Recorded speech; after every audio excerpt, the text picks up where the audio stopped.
Iya, itu dia cek kesehatan gratis di hari ulang tahun, walaupun harapannya nanti ya. Iya, kalau infrastruktur tenaga medisnya udah memadai, jangan pas ulang tahun aja ya, tapi kapan aja bisa cek kesehatan gratis. Semoga bisa hampir semuanya. Tapi kalau hampir setiap hari nanti cek kesehatan gratis, penuh untung yang ada. Nggak tiap hari, mungkin 6 bulan sekali gitu ya, tapi bisa diakses kapan Cuma aja. informasinya sih katanya setelah 1 bulan, maksimal 1 bulan batasnya pemirsa di hari ulang tahun kita masih bisa cek nih. Kan udah mulai Februari ini ya. Betul, berarti Januari kemarin belum bisa, nunggu tahun depan lagi.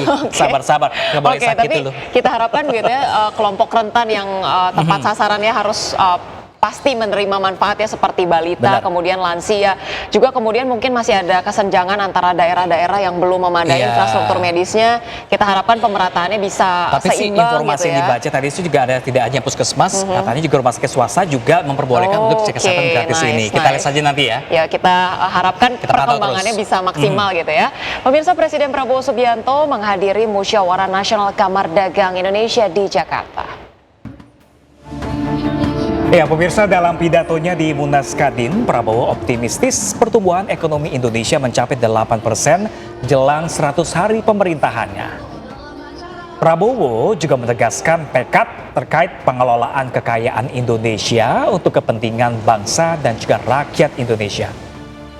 Prabowo menambahkan, dengan bantuan para menterinya, ia yakin akan membuat kejutan di bulan-bulan mendatang. Dan makin saya mempelajari keadaan perekonomian kita, saya semakin merasa percaya diri, saya merasa optimis, saya percaya, saya yakin kita akan mencapai bahkan mungkin melebihi 8% pertumbuhan. Ya, pemirsa, polemik Kamar Dagang dan Industri Indonesia resmi berakhir dengan digelarnya Musyawarah Nasional Konsolidasi Persatuan Kadin Indonesia. Iya, akhirnya Arsyad Rashid dan Anindya Bakri berbagi peran dalam asosiasi pengusaha tersebut.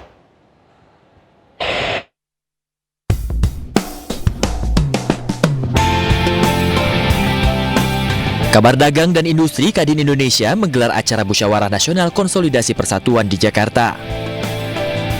Dalam munas disepakati Anindya Bakri sebagai Ketua Umum Kadin Indonesia periode 2024 hingga 2029. Sementara Arsyad Rashid didapuk menjadi Ketua Dewan Pertimbangan Kadin Indonesia untuk periode yang sama. Hal ini menandai bersatunya Kadin setelah melalui dinamika kepengurusan dalam beberapa bulan terakhir. Bersatu kita teguh, bercerai kita runtuh. Ya. Ini adalah suatu yang kita pegang teguh bersama Pak Arsyad, bahwa Kadin memang harus kompak. Karena dengan Kadin yang kompak, kita bisa lari lebih jauh lagi. Saya katakan bahwa Kadin harus tetap satu. Harus tetap solid sebagai mitra strategis pemerintah.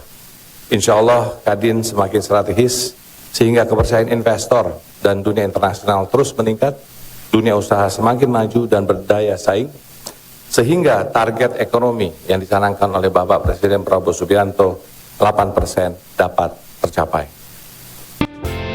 Sementara itu, Kamar Dagang dan Industri DKI Jakarta mengapresiasi Presiden Prabowo Subianto yang akan bekerja sama dengan pihak swasta dalam sebagian besar proyek infrastruktur di tanah air.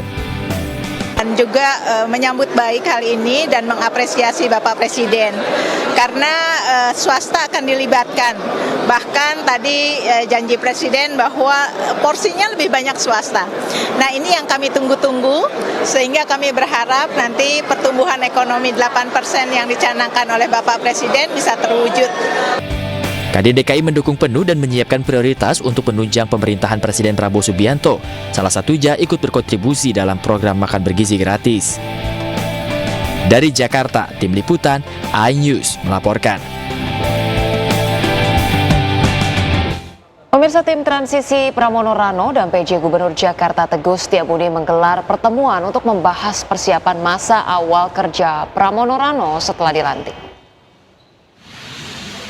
Ya, pemirsa, pertemuan antara tim transisi Pramono Rano dengan PJ Gubernur Jakarta berlangsung di Balai Kota Jakarta.